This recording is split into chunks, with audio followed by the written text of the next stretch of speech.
Welcome to a Modern Nonprofit podcast, powered by the Charity CFO, your compass for creative solutions in running your nonprofit. I'm Tosha Anderson, your host and guide through this nonprofit maze. From fundraising to volunteer management, we've got your back. Join us each episode for fresh, game-changing strategies that can make a real impact.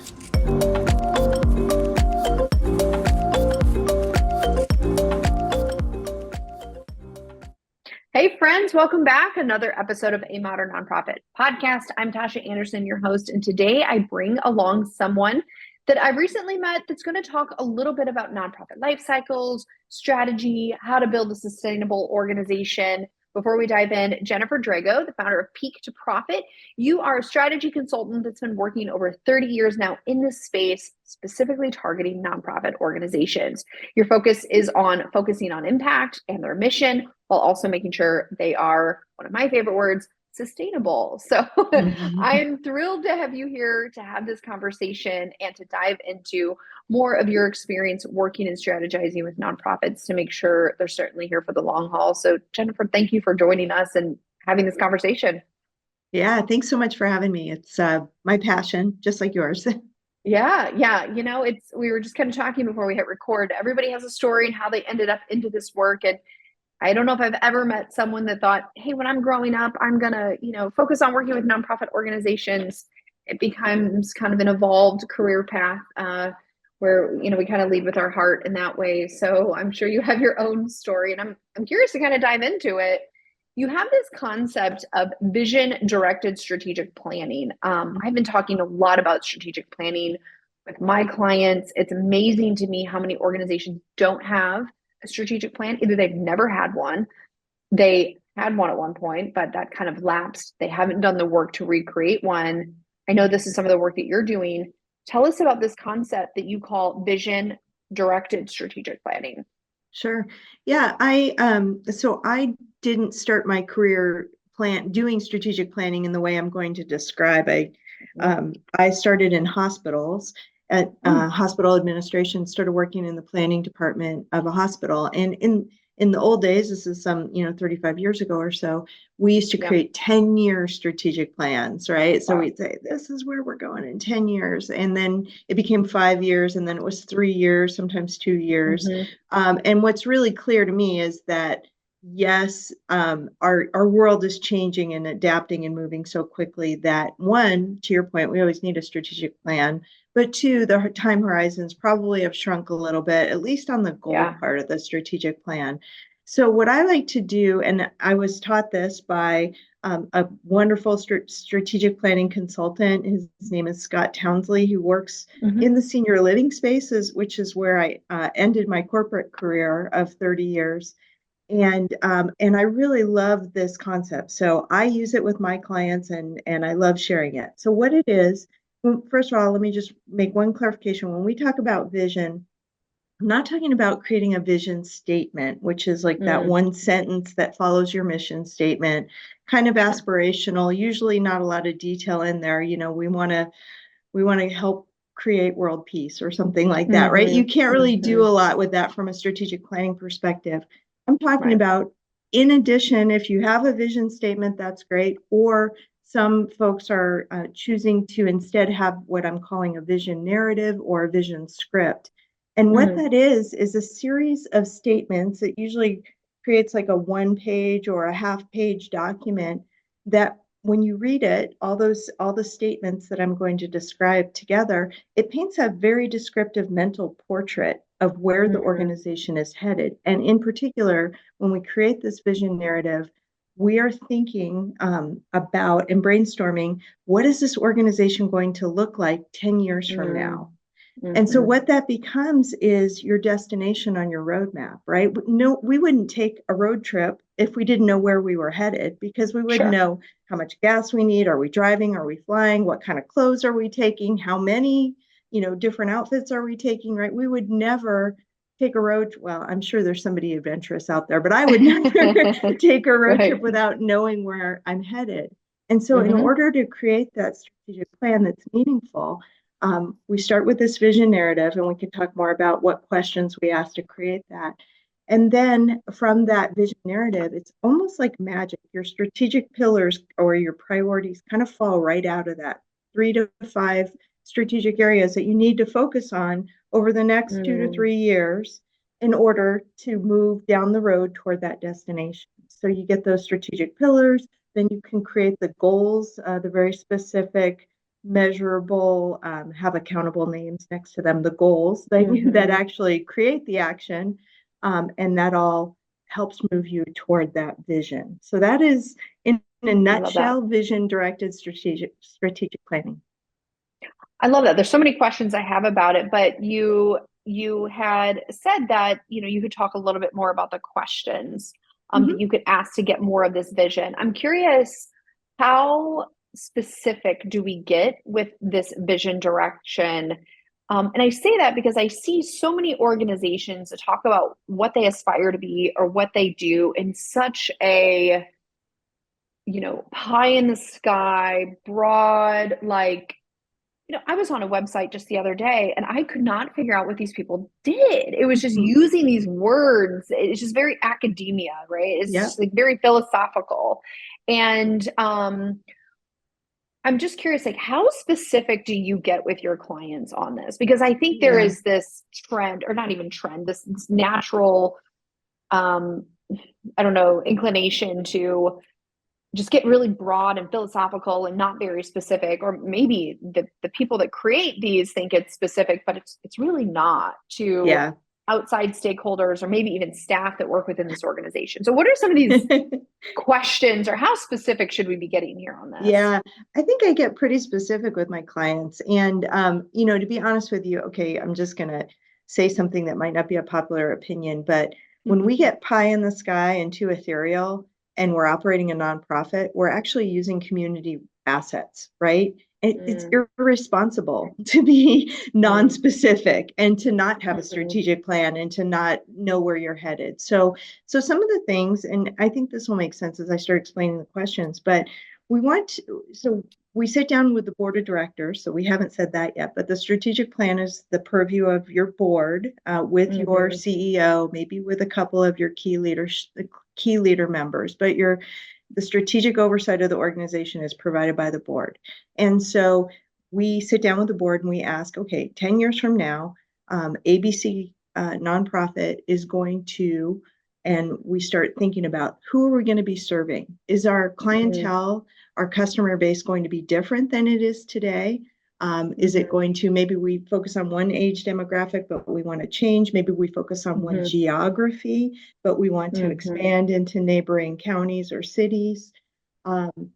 What kind of impact do we want to be making in terms of the number of people that we're serving with those programs and services? Will our programs and services start to merge into other things, or will we add programs, or do we know that there's a program that maybe is close to closure because there's not a funding source for it, right? What do our programs and services look like as we expand? And we do try to get really specific on donations and revenues that we're going to generate and numbers of people that we're serving. So we have an idea of how big we're scaling to if we look at that 10-year horizon. So then we think about, what does our team need to look like? Do we need additional leadership positions? How many team members will we have? What kind of culture do we want to have? What will we be known for? Will we lead the market in terms of nonprofit salary ranges? We want to be, in that 75th percentile. What kind of reputation will our company have? Are there certain awards and categories of recognition that we want to strive for? So those are the kinds of questions that we start to ask ourselves. And then as we answer those questions again, and we're in a facilitated room with board members, we're gaining consensus on each of those. And then what comes out of that, so we gain consensus on, what this organization really looks like. And then generally I go away and do this, or the CEO can do this, but I write that out into kind of that narrative, that descriptive, almost a story of where we're headed. And what's beautiful about that is when you have that one pager and you read that, you can share that with your board members, with all of your staff, right down to the front line. And to your point, if your staff doesn't know what you do, what your mission is, or where you're headed after they read that, Right. then maybe they shouldn't be your staff. But Yeah. but it's a rallying cry for everyone. Your donors, they know where you're Hmm. headed. They can see the impact that you want to have. So Exactly. um, Hmm. and the last thing I'll just say about that is once you have that vision narrative in place, it doesn't sit in a, it isn't pasted on the wall or it doesn't sit in a drawer. We talk about it all the time. So every Sure. single board meeting, every single staff meeting that we have, we're reading that and reminding ourselves where we're headed. Where we're heading. You bring up an interesting question that I've seen go a variety of different ways. When it comes to creating the vision, whether it's a 3-year, 5-year, or 10-year plan or what have you, you discuss the involvement of the board. You mentioned the CEO. I've been involved where, key staff members are also involved in that process.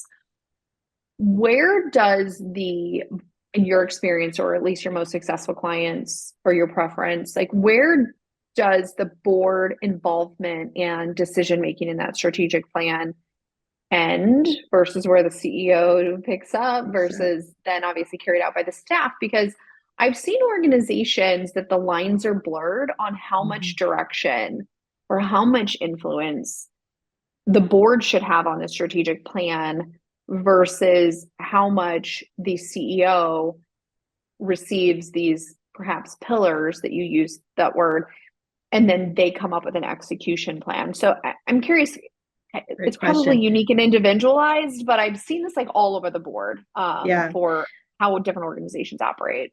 Yeah, so it's a great question, and it can be a little bit different depending. Again, we talked about the life cycle of the organization, right? So when you're Mhm. newer and not in your growth or kind of your maturity phase yet, the board might be more involved because they might be more of a working board, right? I Whereas, see. but let's just take kind of a mature organization. The Hmm. way that it typically works is the board sits in that room, helps create the strategic that vision first, the strategic pillars, absolutely. And then we start to talk about what big goals will fall under those strategic pillars. Hmm. Hmm. We bring that back in a document to the board for approval. Mm. And those annual goals really then become the CEO's goals, right? Right. So the board should approve all of that and should be holding the CEO accountable to the Meet organization's those goals. goals. Then it's Yeah. up to the CEO to take those goals and say, okay, this one goes to the VP of marketing, this is the VP of Sure. sales, and to make sure that not just the goals, but the tactics that fall underneath Hmm. them, right? Where the rubber hits the road, Hmm. all the detail, that's all the purview of the CEO and making sure that that gets done. But the board is ultimately holding the CEO accountable and providing that oversight. And I love that how each person should be able to see within the organization. I'm talking about leadership all the way down to kind of associate level individuals can see how hopefully their specific departments or their specific roles play into the higher organizational goals that then impact the next 3, 5, 10 years, right?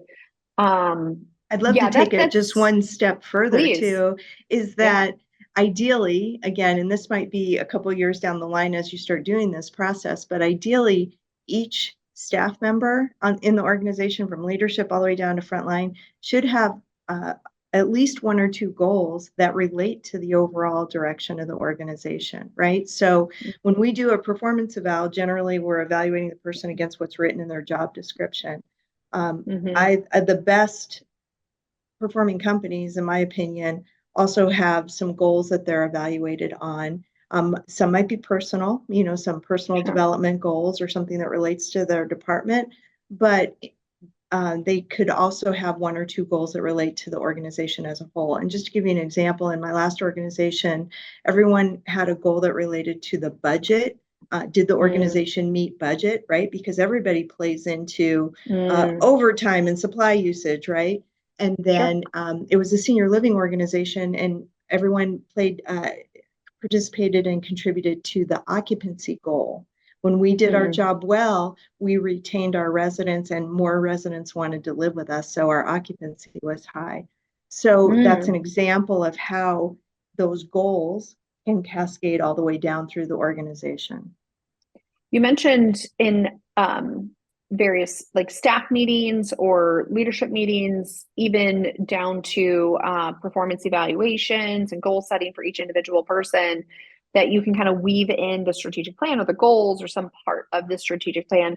What other ways do you advise your clients on, weaving in the strategic plan during its day-to-day operations so that it doesn't get lost in the shuffle as we're just, doing the day-to-day work? So often I see organizations create the plan and then it kind of sits up on a shelf somewhere and is I kind of totally, forgotten about until the time period is getting ready to lapse. Then it's like, oh shoot, right. we gotta get going on this. Yeah, you definitely don't want to review your goals once a year or or even Mm-hmm. quarterly. So thank you for this question. It's so important. And I tell a story about my very first strategic planning um, work that I did, and I was an underling in a strategic planning department, and I came in Mm-hmm. and I was handed, oh, here, familiarize yourself with our strategic plan, and it was a binder this thick, and Mm-hmm. every leader in the organization had that binder. Guess where it was? It sat on the shelf, and I Mm-hmm. don't know that anybody pulled it out. It had lots of detail and plans and blah, blah, blah. Sure. So, first thing I like to do is one, keep it simple, right? So, once you Mm-hmm. have your plan, I mean, you should have a limited number of strategic priorities, a limited number of goals. If you Mm-hmm. have too many priorities, you have none, right? So, first of Yep. all, it should be a limited plan that in 1 or 2 pages, everybody can have a copy of. The second thing that I like to do is it absolutely has to have visibility. So, we can talk about them in our key meetings. Our every single board meeting should Mm-hmm. review the progress, at least on the bigger goals or the bigger categories of goals. Every single leadership team meeting should be reviewing how are we doing on our goals. Mm-hmm. And then at staff meetings also, I think at least monthly is my preference to Mm-hmm. talk about the Mm-hmm. goals. Now, how do we do that in a way that's easy to digest? Well, again, if we have really limited goals, they could potentially fit on 1 page, maybe two. And in a Mm-hmm. grid format, I use a dashboard or a scorecard. So Mm-hmm. we list the Mm-hmm. goals, who's responsible by what time frame, and then there's a little stoplight color right next to it. So green is everything's on track. Yellow is it's going to be delayed more than a quarter. And then red is the project is at risk or it may have stopped. Sometimes goals Mm-hmm. aren't achievable as we start working on them, right? So that happens too. Sure. Now we don't talk about every single goal. We talk about the ones who are yellow or red. Right. The green ones we know they're on track, so that's great. You know, I think many organizations that are just getting started or are changing so quickly, I find not just nonprofits, but all businesses, those folks are at risk for not really mapping out where they're going because I feel like they're moving and changing and evolving so quickly that, we're just kind of flying by the seat of our pants, if you will. And I started this firm 8 years ago and felt very much like operating as a startup for quite some time. I mean, it was change management on steroids over here. I mean, Mhm. it was just constantly evolving and changing. I was kind of thinking as we're talking today, how important strategic planning is for organizations, or even just mapping out, if we don't want to call it strategic plan, mapping out general direction of where you're going, setting goals in some sort of periodic basis, being held accountable to those goals. I mean, of course, for like performance reasons and whatnot, but really just defining them, making it clear to everyone that's going to be participating in those goals, and having, periodic reflection points for which you should be evaluating, are we on track, are we off track? And if we're off track, why? Are we kind of abandoning ship in that way? Or have we changed direction? Or have we just lost sight of what we're trying to be doing? What do you think? Do you have clients that you tend to, if they're new and evolving and changing quickly, those tend to be the organizations probably need strategic planning more than anyone, but they also tend to be the organizations not to really do them. Yeah, for sure, right? So when you're a new organization, like you said, your hair's on fire almost every single day, Mm-hmm. and there's so much to do, and often we don't have the staff in certain discipline, in different disciplines. So the CEO or who, if there's a small leadership team, they're wearing many hats, and it's really easy to get distracted and lose focus. And so Mm-hmm. I do find that strategic planning is helpful for even those organizations because it does give them a general sense of the direction that they're headed, Sure. right? Even though it may change Mm-hmm. and they may have to do that vision less than 10 years. I mean, they may have to redo it, because they're changing so rapidly, and that's okay. But even doing a strategic plan, having a sense of where you want to be over the next 2 to 3 years and, shorter horizon, having some goals, what that's going to do is provide focus. And I can say, Mm-hmm. even as a new, I left corporate about 3 years ago, and as a new business owner, and I've been doing this my whole life, I had shiny object syndrome. I was like, oh, I have to do this, and I have to Mm-hmm. do this, and I have to do this. And I had to return to my goals over and over again to remind myself, this is going to move the needle in my Yeah. business. There were about Yeah. 3 things I should be doing every single day that are going to move the needle in the business. Mm-hmm. The other thing to keep in mind, especially for newer organizations with limited staff, is you have to operate the business. And this is so true of Mm-hmm. nonprofits, even older, mature nonprofits. Mm-hmm. You're operating every single day, and that takes a lot of time to do the strategic things, right? So the things that are on your strategic plan are probably going to require specific time with your head down, Mm-hmm. brain power, because you're creating new programs. You're thinking about how I'm going to scale. You're creating new relationships to build, to bring your services to new constituents or new geographies. So when you're doing that, that's different than your operational time. And so that's the other thing that I think is really key is when you have those priorities, you need to carve time out of your schedule in order to Mm-hmm. focus on the strategic stuff while the operational stuff goes on. Because Yes. otherwise, the operational stuff will eat your calendar and your brain power every single day, and you won't make the progress that you hope. So Yeah. I hope I've answered your question. I think a strategic plan, or Mm-hmm. at least a set of goals, are so important even for new organizations because it gives folks clarity and focus. And especially when we're limited in our own time and resources and Mm-hmm. staff, we need to know what those money levers are or what the levers Yeah. are that are going to Yeah. move the business forward. I love what you said. I always call it what you measure, you pay attention to. And, I've seen so many organizations because the strategic plan is kind of generated with the board, in a way they measure that and the way they talk about it, um, and the frequency in which they evaluate it. I have seen where it typically kind of coincides with board meetings, which depending on your organization could be every month, could be every other month, could be once a quarter, be less frequently than that, right? And I think that's like one approach to do it. But I operate in I'm an accountant, so I like to measure things. I have, 50 or so accountants, so we like to measure lots of things. So we're a little biased in that way. But an alternative to it, not getting buried in the weeds of day-to-day operations and still making space for, some of those strategic conversations. What we do at our firm, we have leadership meetings where we talk about this every single week. It sounds kind of overkill, but we're looking at operational KPIs on a weekly basis. We're also looking at every single week, we have quarterly goals, but every week we're talking about the quarterly goals. Are we on track? Are we off track? Almost always we're on track. Yep, same as last week, same as that, but occasionally changes, right? It's amazing how quickly things can appear to be on track. If you are, humming along with fundraising, and then all of a sudden you have an event and it doesn't go as well, and then all of a sudden you're off track. Things can change overnight, right? In some functions of the business, and so I think it's important for people that are listening, if you're going to go through this process of a strategic plan and go through delineating goals by period or by team members, to create space in that in your kind of day-to-day operational work, to make room for, are we on track, are we off track, and not just putting it aside until the next board meeting. It's like, shoot, we got to give the board an update. It's like, how do you create part of this in our normal language, And with what your you've senior just leadership?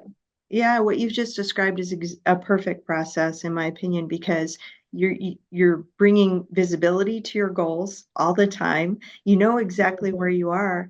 And to your point, whether you're talking about a monthly goal or a quarterly goal, I would rather know I'm off track in week 6 of a 13-week quarter so I Exactly. can make those adjustments and not have to Exactly. go to my board and, after that quarter's over and say, boy, we missed it by a long shot, right? Exactly. And when you're in a room with your senior leadership, as I do, I drag everybody in, every week, and we all have our list of goals. I have mine, so I've got to talk about mine too. And there's a degree of kind of baked in accountability that everyone knows they're going to have to talk about their goals.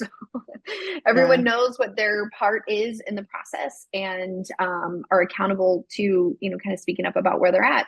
And, shamelessly, I'll admit, I really embraced this leadership approach because I found myself so buried in the weeds of day-to-day work as I was starting and running this business that I was losing sight and not creating space for defining what was important to me, measuring that, and then holding my, even if the report existed somewhere, I didn't have the self-discipline to pull it out every Monday at 8 a.m. It's whack-a-mole. You're just putting out fires Yeah. everywhere.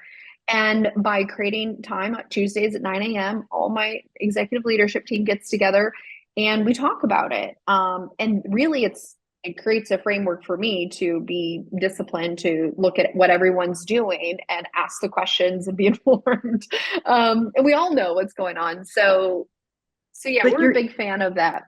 yeah, and I want to just point out something that I think is really important because I found a lot of people in the world. I prefer the approach that you described. I'd rather, have eyes wide open and know where things are headed and be Yeah. accountable myself and hold my staff accountable and have them seeing me be accountable as well, right? Um, there's lots of people in the world that are leaders that don't like this level of accountability. And Mm, it makes their job harder, in my opinion, right? So mhm. if you didn't have those Tuesday meetings and everyone had their goal and you didn't talk about it up until the end of the quarter, you're kind of chasing everybody down, like, oh, Yeah. why didn't this work? Versus it's so much easier just to have the conversation on a regular basis. And there's one other piece here that I think is so important. As a leader, if we don't show our staff that we're accountable to the goals that are ours, they're never going to be accountable for their own goals, right? Because they're like, oh, Absolutely. she doesn't pay attention. Why do I have to pay attention, right? So Yeah. that's another layer of this that I think is so important. And getting everybody in the room that are playing leadership roles and key functions, because what's happening over here in fundraising is going to impact programming, which might impact, something else or your administrative team. And I know I have that experience. And one of the benefits of us all having goals that we all have visibility to, and we all know how it relates to the higher level goals. And we all know what we're doing and what's off track or on track. For example, if my sales team is off track with their goals, well, that's going to impact the teams that lead the accounting function. They'll know, hey, we're going to be a little light on work for 2 months down the road or something to this effect. Or, hey, we've got a really big project we signed on, so we need to make sure we've got the capacity to deliver on that, for example. And I would imagine all businesses have the same similar issues of, having, cross collaboration across teams and create a space to, communicate all of those things. So, Mhm. I mean, that's kind of at a staff level. Let's shift gears a little bit if we can at a board level Mhm. and, kind of how to get them involved to make sure that the organization stays sustainable, governance, what that should look like. Tell us a little bit more about what role the board should play, I guess, specifically with their governance and oversight and this idea of sustainability for their organization.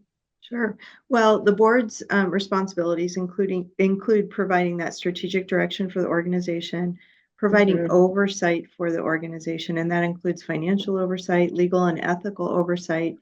They're providing oversight of the CEO, and those are some pretty important responsibilities. And Yeah. interesting thing about boards, and I do a lot of governance work, is that again, we were talking about visibility. We don't talk about these responsibilities enough to where the board realizes, Mm-hmm. wow, I should question these financials if I don't understand them.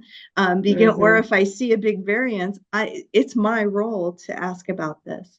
Right. Likewise, something that I don't see boards do consistently, and this has been proven in research with nonprofit boards, is actually doing the performance evaluation of the Mm, chief executive. They are responsible for ensuring there's a valid job description, a valid and up-to-date job description, and doing an annual performance evaluation on that person, giving them real feedback about what's working well and what's not. And to be fair, the board has, a limited view of what the CEO does inside the organization. The way they hold the CEO accountable is by those results, right? And the goals and things like that. So that is an important role that the board has, that only, I think it's 59% of nonprofit organizations actually have an annual performance eval. Some do it maybe more than that, but it isn't a regular process. I wholeheartedly believe that based on my experience. And I think that's being generous. And I think that what I've seen from the evaluations, it's not really delineated by goals that are tied to the strategic vision of, where we're going, or organizational goals. It's, what's in the job description. Exactly. A lot of like soft skill attributes, which is still important, of course, but sure. did this person help us set out or do what we set out to do? I've rarely seen it specific where it's specific goals. Did you meet those? Yes or no? Not just what you did in your job, and also but how you did from an attributes, perspective. But yeah, I believe that. The other thing that that boards, I just did a podcast episode on it on my podcast around CEO succession planning, because that's another thing, and the numbers here are frightening. Over 70% of nonprofits do not have a CEO succession plan. And especially in really leanly staffed nonprofits, right? The CEO, the organization can literally fall apart if the CEO leaves, or if they have an untoward health emergency, or you need to replace them, right? So there's lots of circumstances, but what is the interim plan that will help you get through that process where you're trying to replace the CEO? And do you have an emergency leadership transition plan? Who's going to take over in that space? So those are discussions that are really helpful for boards to have. And again, it's a huge part of sustainability. And I'll just say the last conversation that we just had relates to this, that when you do that annual performance evaluation of your chief executive, that what their job description should be, what their goals are, how you're monitoring them, that their compensation is up to date, because you're probably looking at that more frequently as well. So that all plays into being able to replace them in an emergency. I wholeheartally believe that. And I think this is especially true, and I've talked about this on previous episodes of this podcast, for smaller organizations that are founder-led organizations. Maybe these folks are not even getting paid yet. When you start an organization, what you have a responsibility as the founder of a company that you want to, sustain or keep in existence in some degree of perpetuity, to plan for that transition, whether it's unexpected, or eventually, of course, like retirement. And it's kind of funny, I've been on this obsessive path of mapping out my succession plan, even though I'm only 41 years old.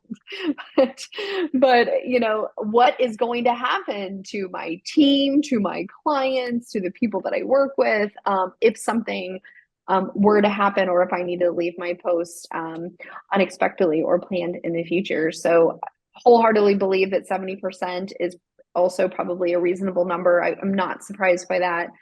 It definitely needs to be on the radar of boards. And succession plan doesn't mean, well, we had anticipated an executive director to retire and they retired and we now have this new person in place. And then it's like, okay, we've done the succession plan.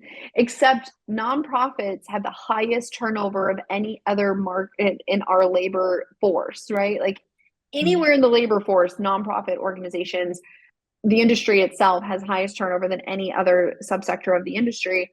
And the administrative turnover is frightening, especially in the nonprofit leadership space. It's terrifying what that is. So it's not something like the strategic plan we talked about where you come up with a succession plan and then you put it on the shelf and then it becomes irrelevant or obsolete at some point.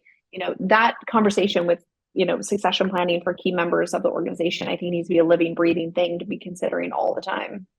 100% So this is, agree. And the other thing that you mentioned is founder-led organizations, right? And most nonprofits start in some way as a founder-led organization. And sure. there should be at some point, and we don't talk about this enough, a transition of the founder, right? So founders usually come in and they have a passion for the programs or services of the nonprofit. Yeah. They may not be the best person to lead the business of the nonprofit.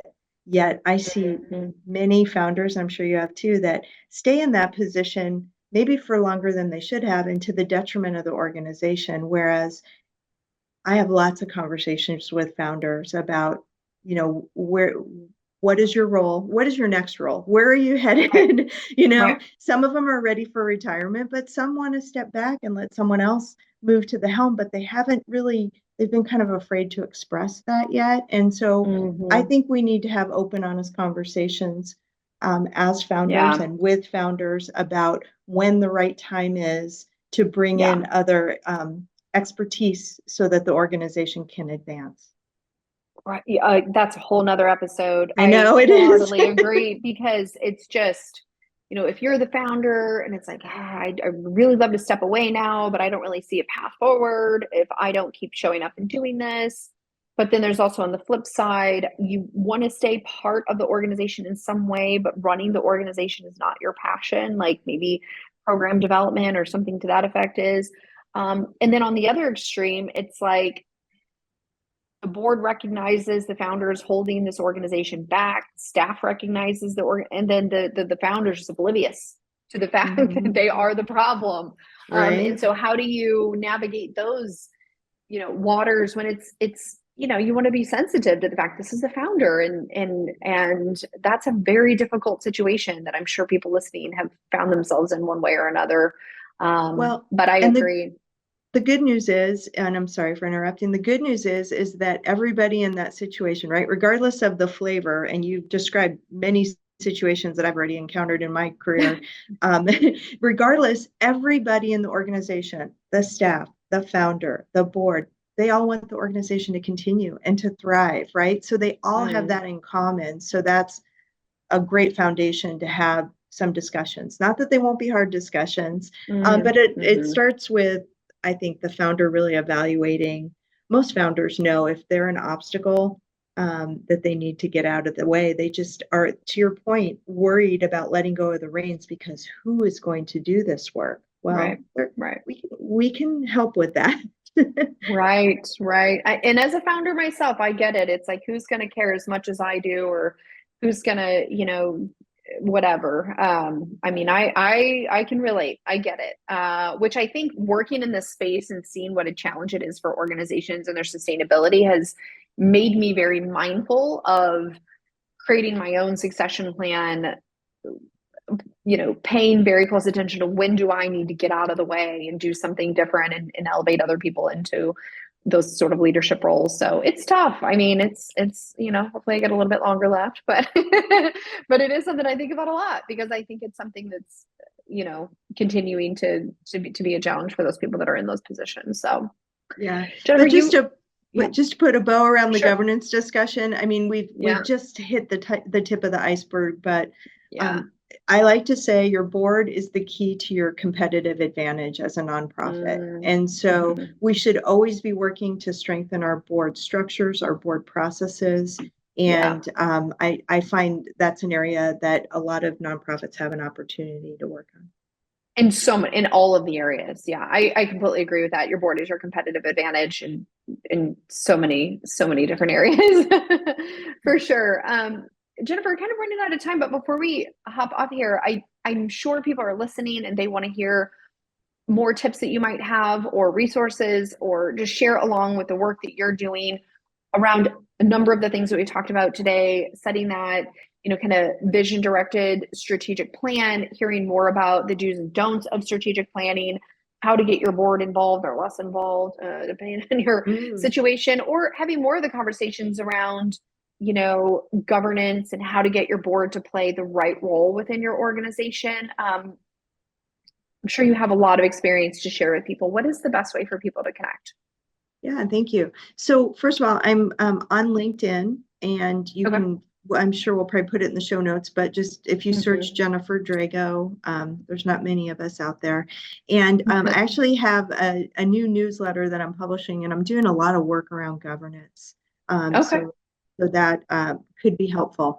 On my website, the other thing I want to mention is there's a couple free resources there that might be helpful to nonprofit leaders.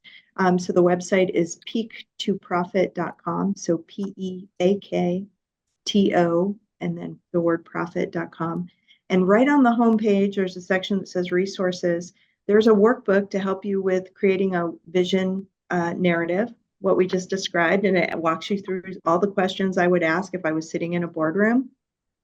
There is another resource that's a governance self-assessment. So how well are you doing as a board? How well is your board performing? And it has 25 questions, and we'll give you a score at the end, but you'll get a pretty clear idea maybe on some things that you need to work on by going through that. So those are two resources that are free and available on my website that would be helpful. That might be helpful to some. Love that. Love that. Everybody should download this. I love this self-assessment. How is your board contributing to your competitive advantage?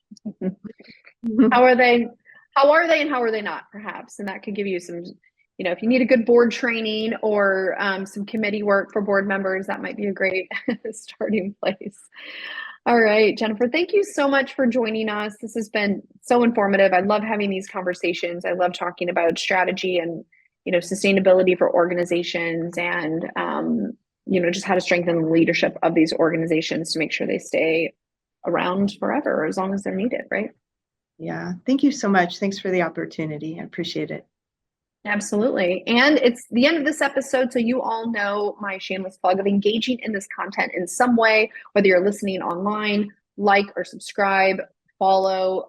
If you're watching video, share, engage in some way. It just makes it easier for us to find or to share this information with other nonprofit leaders that are looking to find content like this. So thank you all so much, and we'll see you on the next episode. Bye now.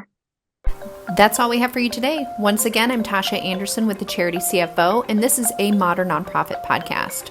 Make sure to subscribe to A Modern Nonprofit Podcast on all major streaming platforms so you will stay notified for when the latest episode drops, which will help you stay in the know about anything nonprofit related. Also, join our community on Facebook by searching for A Modern Nonprofit Podcast and follow us on all of our social media accounts. Thanks for listening, and I'll see you next time.